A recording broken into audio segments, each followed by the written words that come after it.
February 1945, the United States launches an attack on the Japanese-held island at Iwo Jima.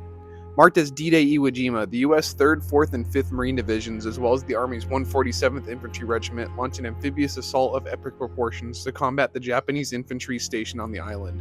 Days of artillery bombardment and aerial recon give the operation planners false hope that this would be an easy battle. The Marines land on a beach of volcanic ash that turns into a sticky paste when wet, and the landing zones provide little to no cover. This was going to be an uphill battle even before the fighting started.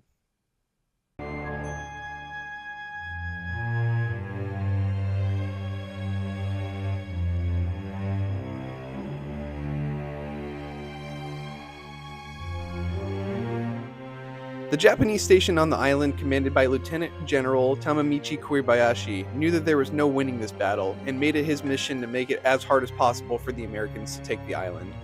Utilizing their vast network of tunnels under the island, they could move freely from one side to the other and avoid most of the recon flyovers and naval bombardments that were conducted. This led to American forces greatly underestimating the force of the Japanese on the island.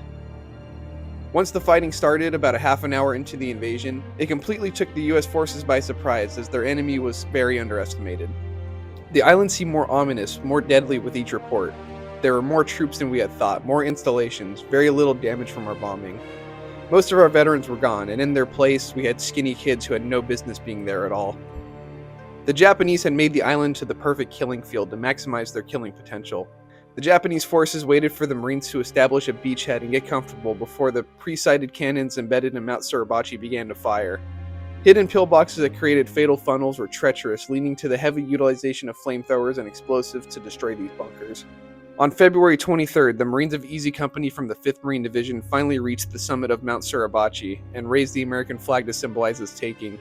The raising would later be recreated for one of the most iconic photos of not only Marine history, but of US and World War II history as a whole. The actual flag today is stored at the US Marines Museum in Quantico, Virginia, after Lieutenant Colonel Johnson refused to give up that flag.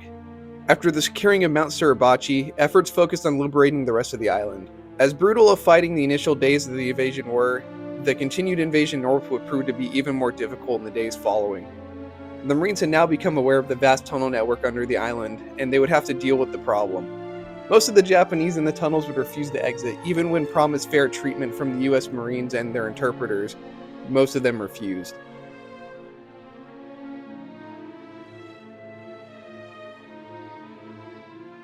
Before we blow a cave, we give them a chance. We send an interpreter up to the cave and he tells the Japs they'll be well treated if they surrender. They never do. The Marines secured the main airfield on February 26, leading to the Navy Seabees working relentlessly to make the airfield operational. B-29s would make emergency landings on the airstrip even while the battle was still ongoing. The airfield would continue to be used throughout the battle and the remainder of the war as an emergency airfield for bombers returning from missions over Japan. Iwo Jima was declared secured on March 16th, but fighting would continue until March 26th. After days of relentless fighting, the Marines would finally come close to liberating the island, with the last holdout of Japanese forces being trapped on the northern corner. Finally, with nothing left to spare, the remaining combat-ready forces gathered for one final attack on the night of March 22nd. It is unknown how Kuribayashi died. Some say he died in the final assault on March 26, while others say he committed ritual suicide, as many officers did throughout the war.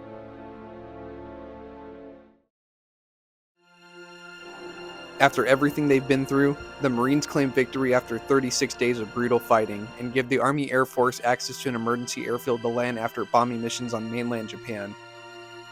Because of the Marines' heroic actions at Iwo Jima, over 2,200 B-29s were able to land safely, saving the lives of over 24,000 US airmen.